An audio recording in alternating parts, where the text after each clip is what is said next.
اعوذ باللہ السمیع العلیم من الشیطان الرجیم بسم اللہ الرحمن الرحیم الحمد للہ رب العالمین الصلاة والسلام علی سیدنا و نبینا ابی القاسم محمد وعلى أهل بيته الطيبين الطاهرين المعصومين أما بعد فقد قال الله سبحانه وتعالى فخرج منها خائفا يترقب وقال رب نجني من القوم الظالمين صلوات پر محمد وآل محمد اللهم صل على محمد وآل محمد۔ ایام ازا کی آمد ہے۔ آج سے سلسلہ مصیبت اہل بیت کا آغاز ہو رہا ہے، اور ہم وہ قوم ہیں، وہ قبیلہ ہیں جو اپنے محسنوں کی، اپنے اوپر احسان کرنے والی ہستیوں کی یاد منا کر اسلامی سال کا آغاز کرتے ہیں۔ ہم دعا ہیں جناب سیدہ کی، ہم دعا ہیں اہل بیت کی کہ جو اہل بیت کے امر کو زندہ کرتے ہیں ان کے ذکر کے ذریعے سے، ان کی قربانیوں کے تذکرے سے۔ یہ ہماری خصوصیت ہے، یہ ہمارے لیے اعزاز ہے، یہ ہم پر خداوند متعال کی خصوصی عنایت ہے کہ ہماری زندگی حسین حسین کرتے ہوئے گزرتی ہے۔ اور یہ یاد رکھیے گا کہ ہم اپنے سال کا آغاز حسین حسین کر کے جو کرتے ہیں، اس کا مطلب ہرگز یہ نہیں ہے کہ ہم صرف 10 دن حسین حسین کرتے ہیں، یا ہماری زندگی میں صرف اور صرف یہ ایام ازا حسین حسین کرنے کے لیے ہیں۔ نہیں، ہم وہ لوگ ہیں کہ جن کی زندگی کا ہر لمحہ، جن کی زندگی کا ہر آن ذکر اہل بیت میں گزرتا ہے۔ فخر ہے ہمارے لیے، لیکن یہ جو تذکرہ آل محمد ہے ان خاص ایام میں، اس کا مقصد یہ ہے کہ وہ لوگ جو ذکر حسین سے دور ہیں، جن تک ذکر حسین کی آواز نہیں جاتی، وہ بھی اہل بیت محمد کے ذکر سے بہرامند ہو جائیں۔ یہ ہے مقصد ان خاص ایام میں خاص طور پر اہل بیت کا تذکرہ کرنے کا، اہل بیت کی قربانیوں کا ذکر کرنے کا۔ اور یہ یاد رکھیے گا کہ جب کوئی قوم اپنے محسنوں کی قربانی کو بھلا دیتی ہے، اپنے اوپر احسان کرنے والوں کی قربانیوں کو فراموش کر دیتی ہے، تو اس قوم کو، اس قبیلے کو، اس ملت کو اتنا ہی خمیازہ بھگتنا پڑتا ہے، اتنے ہی امتحانات سے گزرنا پڑتا ہے جتنا قربانی دینے والے گزرے تھے۔ آج آپ پوری دنیا میں دیکھتے ہیں، پوری دنیا کا اسلوب یہ ہے کہ اپنے ملک پر جان نچھاور کرنے والے، اپنے ملک پر جان قربان کرنے والے افراد کی یاد کو زندہ رکھا جاتا ہے۔ مقصد کیا ہے کہ جب ہم اپنے ملک پر جان نثار کرنے والے افراد کی یاد کو تازہ رکھیں گے، زندہ رکھیں گے، تو ہمارے اندر دفاع کا جذبہ آئے گا، ہم اپنی ملک کی سرحدوں کی بہتر حفاظت کر سکیں گے، کیونکہ ہم جانتے ہیں کہ ان سرحدوں کی حفاظت کے لیے ہمارے جوانوں نے اپنے سر قلم کروائے ہیں، ہمارے جوانوں نے قربانی دی ہے۔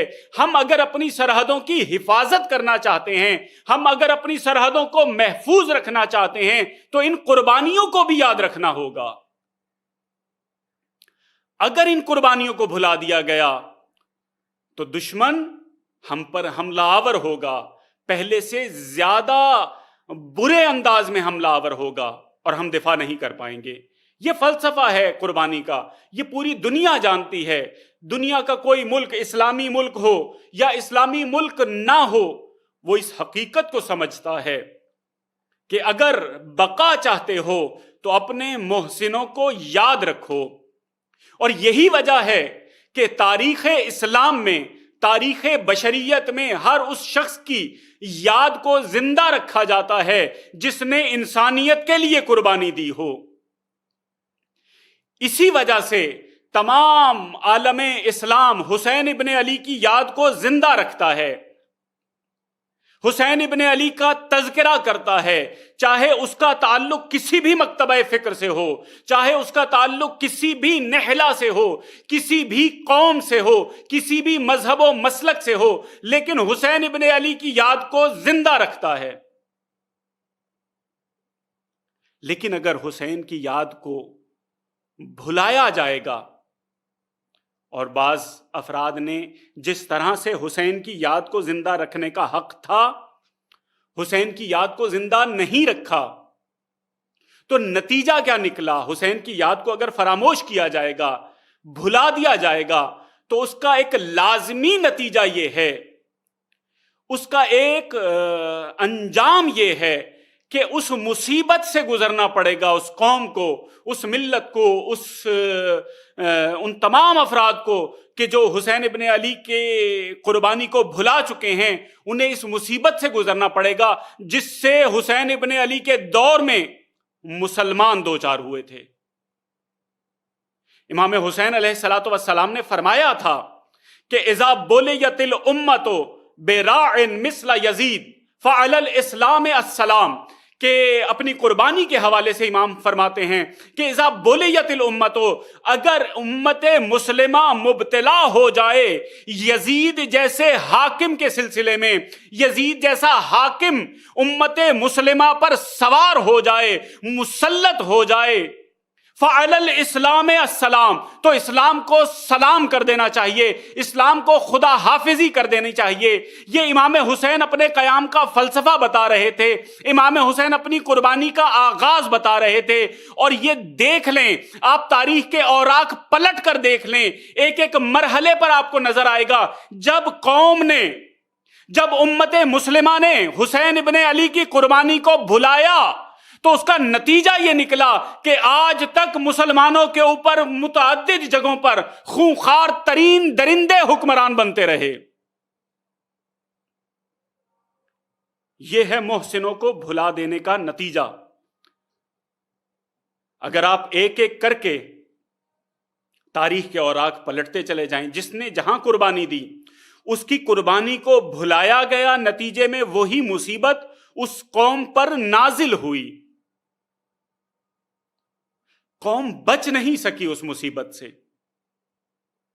اگر رسول اللہ کی قربانیوں کو بھلایا گیا، اگر رسول اللہ کی محنتوں کو بھلایا گیا، یہ بہت ہی اہم تاریخی اصول آپ کی سماعتوں کی نظر کر رہا ہوں۔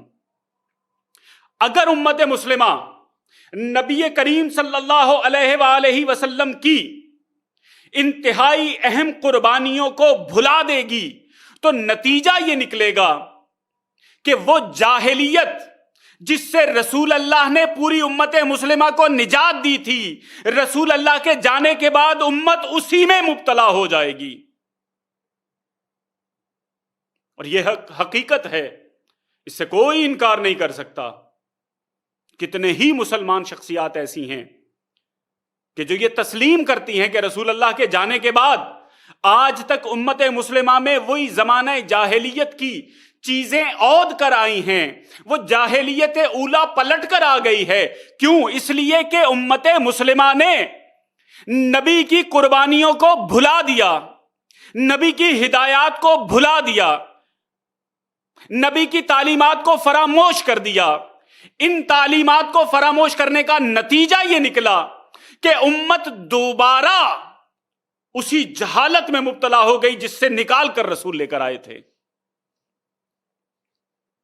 توجہ کا طالب ہوں میں، بہت اہم مسئلے کی طرف آپ کی توجہ دلا رہا ہوں۔ اس کا ایک نمونہ رسول اللہ کی تعلیمات سے پلٹ جانے کا ایک نمونہ، زمانہ جاہلیت کے پلٹ آنے کا ایک نمونہ خود واقعہ کربلا ہے۔ یہ سوال ہر ذی شعور انسان کے ذہن میں اٹھتا ہے، ہر اہل عقل کے دماغ میں یہ سوال اٹھتا ہے کہ نبی کریم صلی اللہ علیہ وآلہ وسلم نے جس قوم کو تبدیل کر کے رکھ دیا تھا، اس قوم میں دوبارہ وہ تبدیلیاں کیسے آ گئیں کہ جن سے رسول اللہ نے جان چھڑوائی تھی؟ رسول کی آمد سے پہلے، رسول کی تبلیغ سے پہلے مردار کھایا کرتے تھے، گندا پانی پیا کرتے تھے۔ یہ مسلمانوں کی، مکے کے رہنے والے لوگوں کی، مدینے کے رہنے والے لوگوں کی حالت ہے۔ کتنی ہی ایسی عادات ہیں جن کو میں تاریخ کے دامن میں آپ کے سامنے پیش کر سکتا ہوں، آپ کو دکھا سکتا ہوں کہ پلٹ کر آئیں۔ وہ مسلمان جو اسلام سے پہلے ایک دوسرے کے، وہ لوگ، وہ اہل قبیلہ ایک دوسرے کے خون کے پیاسے ہوا کرتے تھے، ایک دوسرے کے ساتھ جب جنگ میں داخل ہوتے تھے، جب جنگ چھڑ جایا کرتی تھی تو صدیوں جنگ چلا کرتی تھی، نسل در نسل جنگ چلا کرتی تھی، لیکن رسول اللہ کی تبلیغ کے نتیجے میں یہ ایسے آپس میں بھائی بن گئے کہ اپنے خاندان اور قبیلے کو چھوڑ دیا کہ اس کا تعلق چونکہ جاہلیت سے ہے، ہم چھوڑ دیتے ہیں۔ وہ لوگ، مکہ کے رہنے والے وہ لوگ، جزیرۃ العرب کے رہنے والے وہ لوگ کہ جن پر رسول اللہ نے تبلیغ کے ذریعے سے جن کی تربیت کی تھی، وہ اس تربیت سے پہلے، رسول اللہ کی تعلیمات سے پہلے عالم یہ تھا کہ صرف پانی پلانے کے مسئلے پر کہ پہلے میرا اونٹ پانی پیے گا، نہیں پہلے میرا اونٹ پانی پیے گا، اور اس بات پر 40 سال تک لڑا کرتے تھے، جانور کو پانی پلانے کے اوپر اتنا لڑا کرتے تھے۔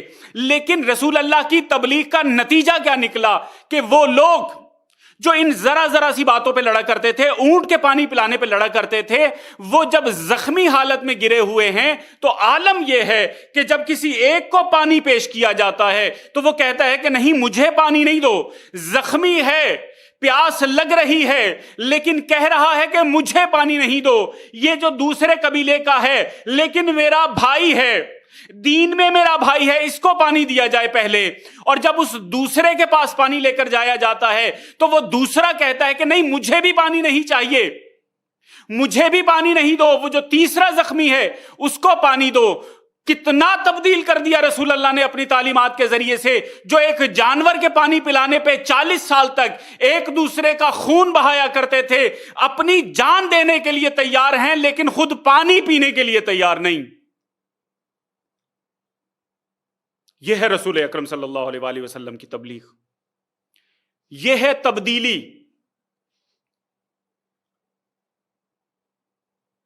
یہ ہیں خدمات، یہ ہیں نبی کریم صلی اللہ علیہ وآلہ وسلم کی تربیت کے نتائج۔ کن مصیبتوں سے، کن زحمتوں سے رسول اکرم صلی اللہ علیہ وآلہ وسلم نے ان تمام مسلمانوں کو نکالا ہے۔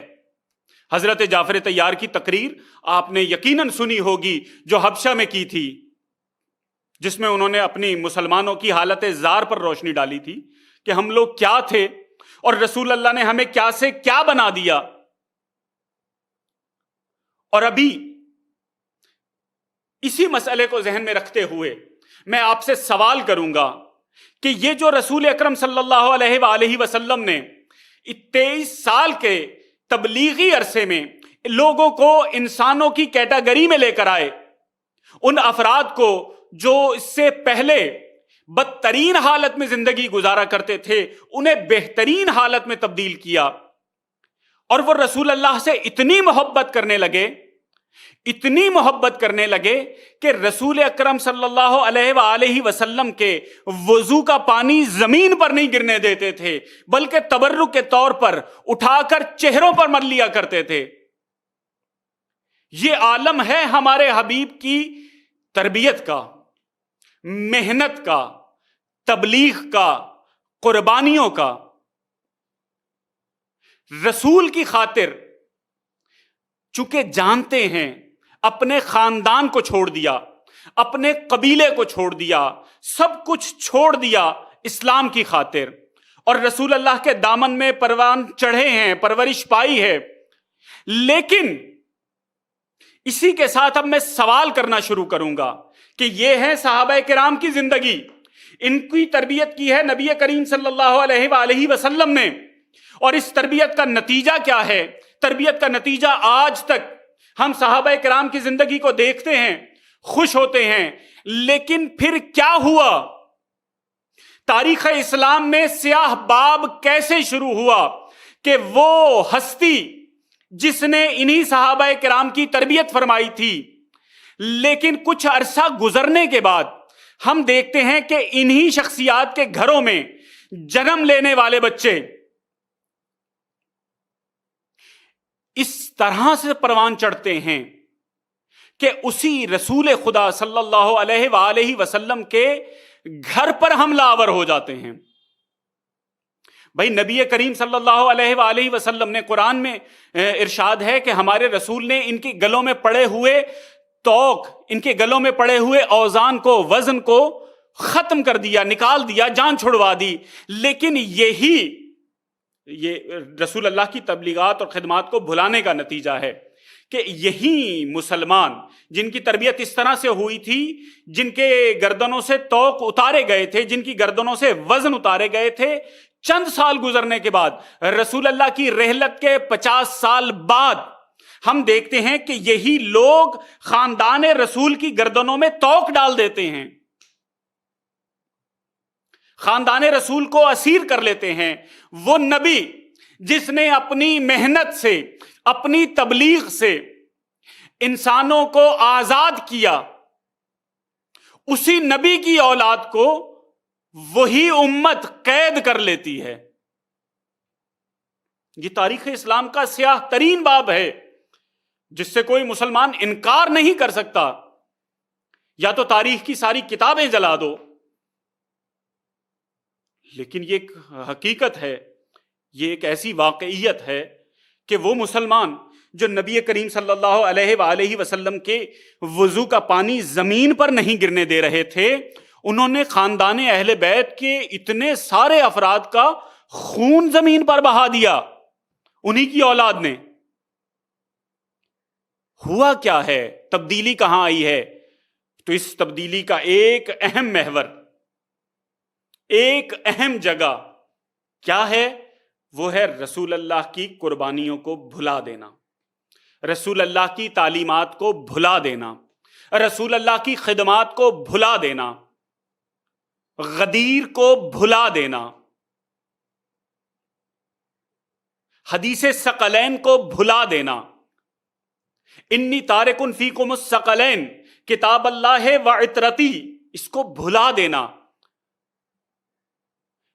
اس حدیث کو خاص طور پر اگر اور کسی کتاب کا حوالہ نہ بھی دوں، صرف اور صرف صحیح مسلم کی طرف اشارہ کرتا چلا جاؤں، تو صحیح مسلم نے اس حدیث کو جہاں بیان کیا ہے، وہاں آخری حصہ جہاں عطرت کا تذکرہ کیا ہے، وہاں پر رسول اکرم صلی اللہ علیہ وآلہ وسلم نے 3 مرتبہ یہ ارشاد فرمایا۔ ہمارے شیعہ نقطہ نظر سے نہیں، میں صحیح مسلم کا حوالہ دے رہا ہوں کہ صحیح مسلم کے مطابق 3 مرتبہ رسول اللہ نے کہا کہ میری عطرت کو یاد رکھنا، میرے اہل بیت کو یاد رکھنا، میرے اہل بیت کو یاد رکھنا۔ یہ کس طرح سے یاد رکھا گیا؟ بس اس کا مطلب یہ ہے کہ رسول اللہ کے تاکید کرنے کے باوجود امت نے اہل بیت کو بھلا دیا۔ اگر بھلایا نہ ہوتا رسول اللہ کی ان تعلیمات کو، اگر بھلایا نہ ہوتا رسول اللہ کی ان قربانیوں کو، تو قطعاً زمانہ جاہلیت کی وہ عادات پلٹ کر نہ آتی۔ میں زمانہ جاہلیت کی ان عادات کو ایک ایک کر کے آپ کے سامنے بیان کر سکتا ہوں، اور انشاءاللہ کوشش کروں گا کہ جس موضوع کا انتخاب کیا ہے وہ در حقیقت اس کی بازگشت، اگرچہ کہ عنوان تاریخ کربلا ہے، لیکن اس کی بازگشت انہی مسائل کی طرف ہوگی کہ کیسے یہ تبدیلی رونما ہوئی، کس طرح سے یہ سب کچھ بدل کر رہ گیا۔ اگر صرف اور یہ بھی ایک حقیقت ہے اور یہ میں پھر ہمیشہ کہا کرتا ہوں، اس کی طرف توجہ دلایا کرتا ہوں کہ تاریخ اسلام کے صرف اسی باب کا اگر مطالعہ کیا جائے، اسی کے بارے میں غور و فکر کیا جائے کہ امت میں تبدیلیاں کہاں سے رونما ہونا شروع ہوئیں اور کہاں تک رونما ہوتی چلی گئیں، کس طرح سے زمانے اور خاص طور پر زمانہ جاہلیت کو پڑھا جائے اور اس کے بعد دیکھا جائے کہ زمانہ جاہلیت کیسے کیسے دوبارہ اسلام کے اندر داخل ہو رہا ہے، تو بہت کچھ سمجھنے میں آسانی ہو جائے گی۔ لیکن اس کے لیے وقت علیحدہ سے درکار ہے۔ ہم نے جس عنوان کو موضوع سخن قرار دیا ہے وہ ہے تاریخ کربلا، اور یہ عنوان در حقیقت انہی سوالات کا مجموعہ ہے کہ تاریخ اسلام میں ایسا کیا ہوا کہ امت نواسہ رسول کے قتل کے درپے ہو گئی، نواسہ رسول کو قتل کرنے کے لیے تیار ہو گئی، بلکہ قتل کر دیا، اور وہ بھی انتہائی مظلومانہ طریقے سے۔ بس انہی سوالات کے گرد ہمارا سلسلہ گفتگو جاری رہے گا۔ لیکن اس سے پہلے کہ میں اپنے موضوع کی طرف بڑھوں اور موضوع کے حوالے سے گفتگو کا آغاز کروں، آج کی گفتگو بنیادی طور پر ایک تمہیدی گفتگو ہے۔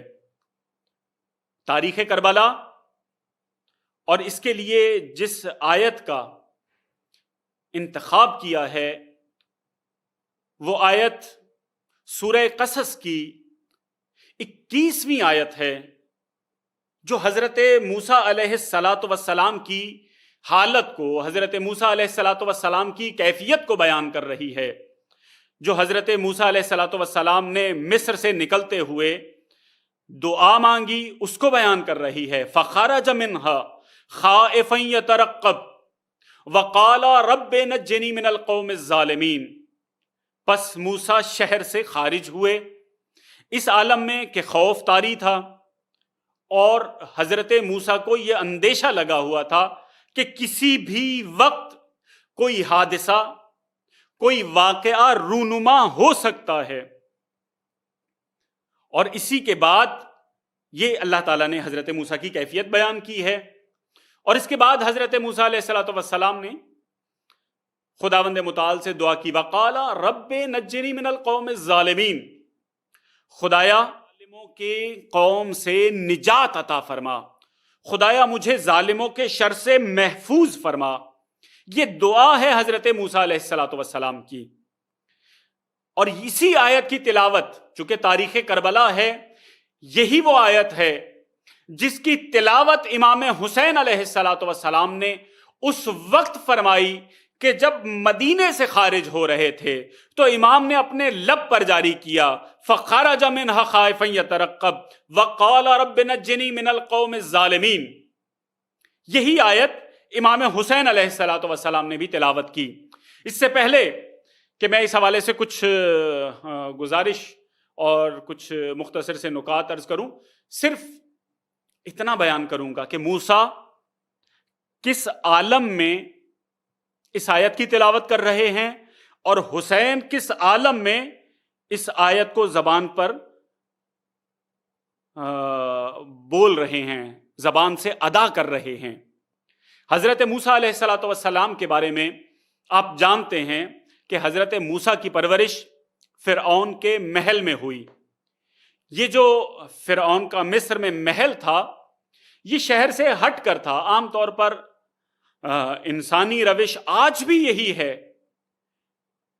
کہ جن میں ذرا تمتراک ہوتا ہے، جو ثروت مند ہوتے ہیں، ان کی کوشش ہوتی ہے کہ شہر کے بہترین حصے میں یا شہر سے باہر کہیں اپنا محل تعمیر کریں، بعد میں ممکن ہے شہر وہاں تک جڑ جائے۔ تو فرعون اور فراعنہ نے اور ان کی نسلوں نے اور ان کے پیروکاروں نے بھی اپنے لیے ایک علیحدہ سے شہر آباد کیا ہوا تھا۔ حضرت موسیٰ کی پرورش اسی شہر میں ہوئی، اور جب حضرت موسیٰ جوان ہوئے،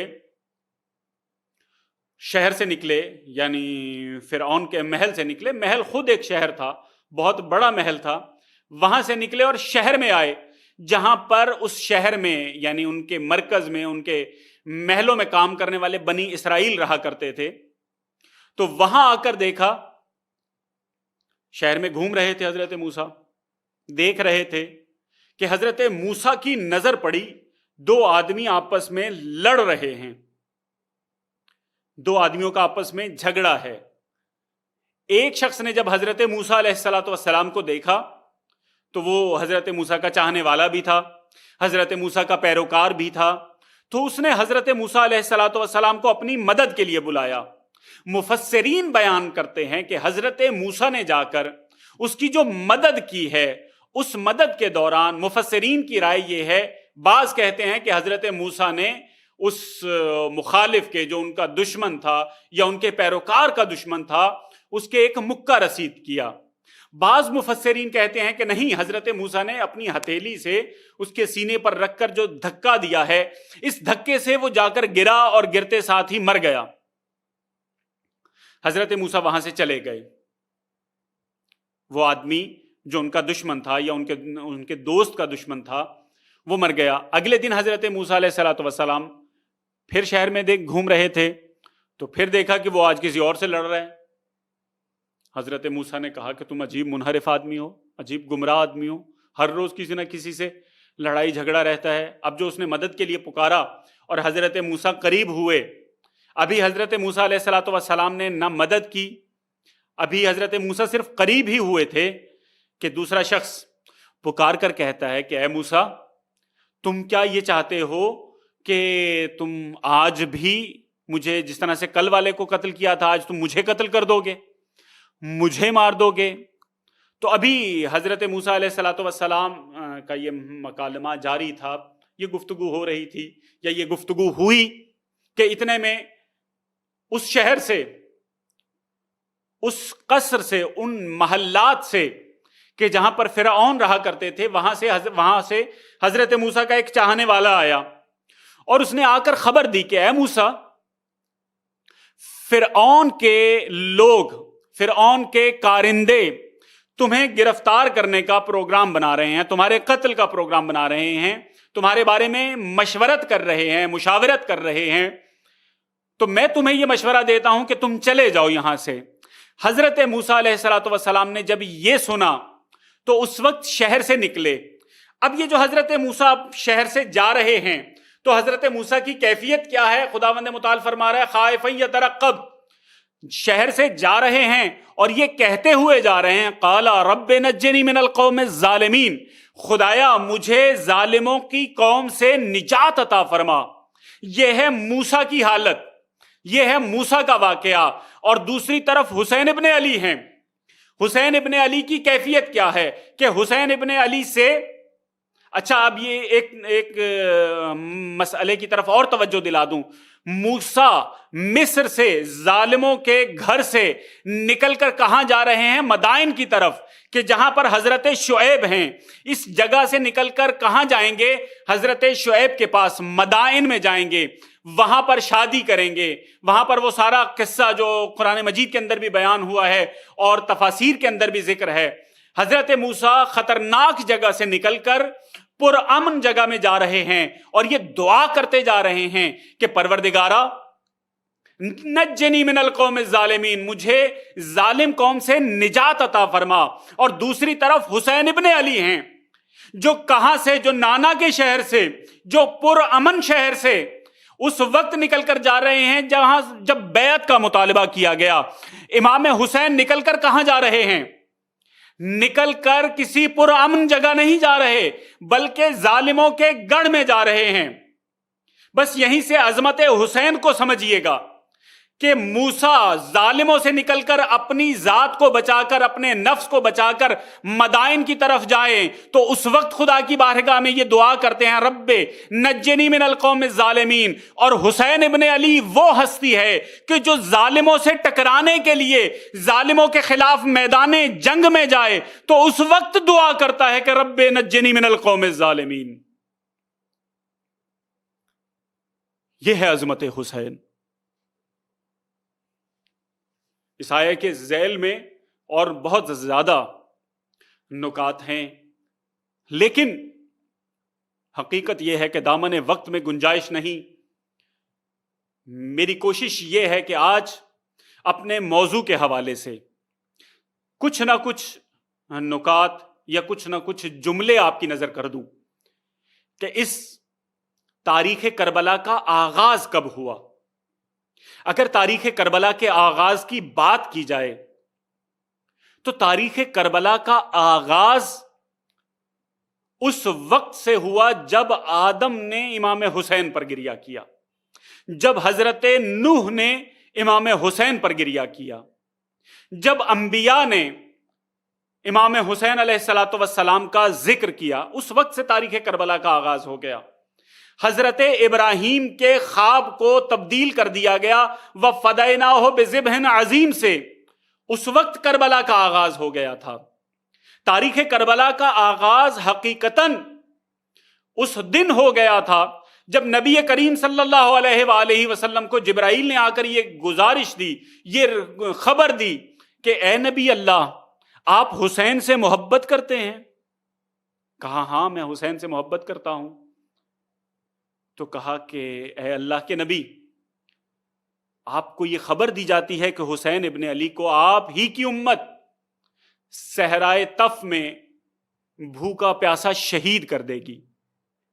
نبی کریم صلی اللہ علیہ وآلہ وسلم نے گریہ کیا. میں ذکر مصیبت پر پہنچ گیا، بس صرف اس حد تک آپ کی توجہ چاہتا ہوں کہ تاریخ کربلا کا حقیقی آغاز حضرت آدم سے ہو گیا تھا. یہ سلسلہ چلتا رہا، لیکن ہم انشاءاللہ تاریخ کربلا کا آغاز اس مسئلے سے کریں گے جہاں سے حقیقی طور پر یا تاریخی طور پر تاریخ کربلا کا آغاز ہوتا ہے علم تاریخ کی روشنی میں. امام حسین علیہ الصلوۃ والسلام وہ ہستی ہیں کہ انبیاء نے جن پر گریہ کیا. نبی کریم صلی اللہ علیہ وآلہ وسلم کو جب سے امام حسین کی شہادت کی خبر دی گئی، شیعہ سنی احادیث کی کتابیں بھری پڑی ہیں اس حقیقت سے کہ جب بھی گھر میں نبی کریم امام حسین کو اس خبر کے ملنے کے بعد دیکھتے تھے تو گریہ کیا کرتے تھے. حسین سے خصوصی محبت کیا کرتے تھے. حسین کے جتنے بھی بڑے ہیں، علی بن ابی طالب، سیدہ فاطمہ، امام حسن، سب حسین سے بہت محبت کرتے تھے، بہت خیال کیا کرتے تھے. رسول اللہ جب کبھی گھر میں آتے تھے حسین کو پیار بھی کرتے تھے، کبھی صحابہ کرام کے سامنے، کبھی جہاں کہیں موقع ملتا حسین کو گود میں بٹھا کر گریہ کیا کرتے تھے. کتنے ہی مواقع ہیں، کتنی ہی شخصیات ہیں، حضرت ام سلمہ ہیں، حضرت اسماء ہیں، ان کو نبی کریم نے خاک شفا دی کہ دیکھو یہ مٹی حضرت جبرائیل نے مجھے دی ہے، جب یہ مٹی خون میں تبدیل ہو جائے تو سمجھنا میرے حسین کو شہید کر دیا گیا. بہت محبت کرتے تھے رسول اللہ حسین سے، اس حد تک کہ روایات میں ہے کہ حسین کے راستے میں حضرت ام سلمہ نے ایک مرتبہ رسول اللہ نے کہا کہ ابھی وحی نازل ہو رہی، کسی کو روکنا نہیں. وہ روایات سنی ہوئی ہیں آپ کی، لیکن امام حسین آئے اور جیسے ہی امام حسین کی گریہ کی آواز سنی، رسول اللہ نے کہا کہ ام سلمہ حسین کو نہیں روکو. یہ بعض روایات میں ہے کہ امام حسین چلے جاتے تھے، کسی کو اجازت نہیں تھی کہ حسین کو روک سکے. بس ایک واقعہ حسین سے محبت کی معراج سنتے چلے جائیں رسول اللہ کی کہ نبی کریم ایک مرتبہ مدینے سے باہر جا رہے تھے، اونٹ پر سوار قافلے کے ساتھ جا رہے تھے کہ ایک دم ایک بچے کے رونے کی آواز سنی. نبی کریم نے اشارہ کیا کہ قافلے کو روکا جائے. قافلے کو روکا گیا. کہا یہ بچہ کون رو رہا ہے اور کیوں رو رہا ہے؟ کہا کہ یا رسول اللہ انصار میں سے کسی کا بچہ ہے، گریہ کر رہا ہے، کرنے دیں. کہا کہ نہیں، اس کو چپ کرواؤ. اس کو چپ کروانے کی وجہ یہ ہے کہ اس کی آواز میرے حسین کی آواز سے ملتی ہے. نبی برداشت نہیں کر سکتے کہ حسین کے گریے کی آواز کو سن سکیں. یہی عالم جناب سیدہ فاطمہ الزہرا کا ہے. بی بی کسی بھی لمحے حسین کے رونے کی آواز کو نہیں سن سکتی. بی بی نے اپنی ساری زندگی حسین ابن علی کا خیال رکھا. ہر لمحے پر یہ تاکید بھی کی باقیوں کو کہ حسین کا خیال رکھا کرو. اور اس کے بعد امام علی علیہ الصلوۃ والسلام جب کبھی حالت جنگ میں، جنگ صفین میں نہر فرات کے قریب سے گزرے ہیں تو امام حسین کو آواز دے کر کہتے ہیں کہ اے ابا عبداللہ صبر کرنا. امام حسن کا عالم کیا ہے؟ امام حسن کا عالم یہ ہے کہ امام حسن علیہ الصلوۃ والسلام زہر مل چکا ہے. زہر ملنے کے بعد خون کی الٹیاں آ رہی ہیں، جگر کٹ کٹ کر آ رہا ہے، بہنیں رو رہی ہیں، بھائی رو رہے ہیں. اب جو امام حسین امام حسن کے قریب جاتے ہیں، جیسے ہی امام کے قریب جاتے ہیں گریہ کرنے لگتے ہیں، امام حسین روتے ہیں تو امام حسن چپ کروا دیتے ہیں کہ حسین تم گریہ نہیں کرنا. حسین تمہارا گریہ نہ بابا سے برداشت ہوا نہ ماں زہرا سے برداشت ہوا. حسین تم گریہ نہیں کرنا. کیوں گریہ نہیں کرنا؟ لا یوم کا یوم کا یا ابا عبداللہ. حسین جو تمہارا دن ہے، حسین جو مصیبت تم پر آئے گی، تمہاری مصیبت کے مقابلے میں ہماری مصیبت کی کوئی حیثیت نہیں. اہل محمد اس طرح سے محبت کیا کرتے تھے، گریہ کیا کرتے تھے امام حسین کی مصیبت کو صرف اور صرف یاد کر کے. لیکن ان تمام ہستیوں کے درمیان ایک اور ہستی ہے جن کے گھروں میں بیٹیاں ہیں. وہ اچھی طرح سے جانتے ہیں کہ بیٹیاں ماں باپ کو دیکھ کر بہن بھائیوں کا خیال رکھتی ہیں. کتنے ہی گھر ایسے ہوں گے کہ جنہوں نے یہ دیکھا ہوگا، ہر گھر کا یہ سلسلہ ہے، ہر گھر کے اندر یہ دیکھا جا سکتا ہے کہ جو سب سے چھوٹا بچہ ہوتا ہے، اگر اس گھر کے اندر کوئی بیٹی ہو تو کچھ ہی دنوں کے بعد ماں کے بجائے سب سے گھر کے چھوٹے بچے کو بیٹی سنبھالنا شروع کر دیتی ہے. حسین ابن علی کا خیال سیدہ زینب سب سے زیادہ کیا کرتی تھی. علماء بیان کرتے ہیں کہ عالم یہ ہوتا تھا کہ اگر رات کو کبھی حسین ابن علی پانی مانگ لیتے تھے تو سیدہ زینب ساری رات پانی لے کر کھڑی رہتی تھی کہ میرے حسین کو پیاس لگی ہے. ساری رات کھڑی رہا کرتی تھی. یہ عالم ہے سیدہ زینب کی محبت کا. ارے باقی اہل بیت نے، امام حسن سے لے کر رسول اللہ نے صرف اور صرف خبر سنی تھی تو یہ عالم تھا کہ حسین کا اتنا خیال رکھا کرتے تھے، حسین کو رونے نہیں دیا کرتے تھے. لیکن میں قربان جاؤں سیدہ زینب پر جنہوں نے امام حسین کے منہ سے یہ جملہ سنا، انا قتیل العبرات، ارے میں وہ شہید ہوں جسے رلا رلا کر مارا گیا، جسے کبھی اکبر کا زخم دیا گیا، جسے کبھی عباس کا زخم دیا گیا، جسے قاسم کا زخم دیا گیا، جسے کبھی اون و محمد کی وجہ سے رلایا گیا، جسے کبھی کسی اور شہید کی وجہ سے رلایا گیا. انا قتیل العبرات، مجھے رلا رلا کے شہید کیا گیا. میں قربان چلا جاؤں سیدہ زینب کے صبر پر کہ جو حسین کی مصیبتوں کو دیکھ رہی ہیں. الا لعنت اللہ علی القوم الظالمین وسيعلم الذين ظلموا أي منقلب ينقلبون. خداوند متعال تیری بارگاہ میں عرض گزار ہیں کہ ہماری اس قلیل سے عبادت کو قبول و منظور فرما. پروردگارہ تجھے واسطہ محمد و آل محمد کا زہرا اکیڈمی جس کے ذمہ داران نے، مسئولین نے اور اس کے اسٹاف نے یہ جو زحمت اٹھائی ہے، یہ جو کوشش کر رہے ہیں ذکر اہل بیت کو گھر گھر پہنچانے کی، بار الہ ان کی اس زحمت کو، اس کوشش کو اپنی بارگاہ میں قبول و منظور فرما. پروردگارہ ان کی توفیقات خیر میں اضافہ فرما. پروردگارہ تجھے واسطہ محمد و آل محمد کا جو مومنین جب جہاں جہاں اس ذکر کو سماعت کر رہے ہیں، پروردگارہ ان کی دینی دنیاوی حاجات کو پورا فرما. بار الہ جو مومنین پریشان حال ہیں ان کی پریشانیوں کو دور فرما، جو مومنین مقروض ہیں ان کے قرضوں کو ادا فرما. بار الہ جو مومنین بے اولاد ہیں جناب علی اصغر کے صدقے ان کو اولاد نرینہ سے بہرمند فرما. پروردگارہ تجھے واسطہ محمد و آل محمد کا ہمارے زمانے کے امام کو ہم سے راضی و خوشنود فرما، ہمیں ان کے آبان و انصار میں قرار دے. پروردگارہ ہماری آخری دعا، ہماری سب سے اہم دعا تیری بارگاہ میں یہ ہے کہ اپنی آخری حجت کا ظہور فرما برحمتک یا ارحم الراحمین.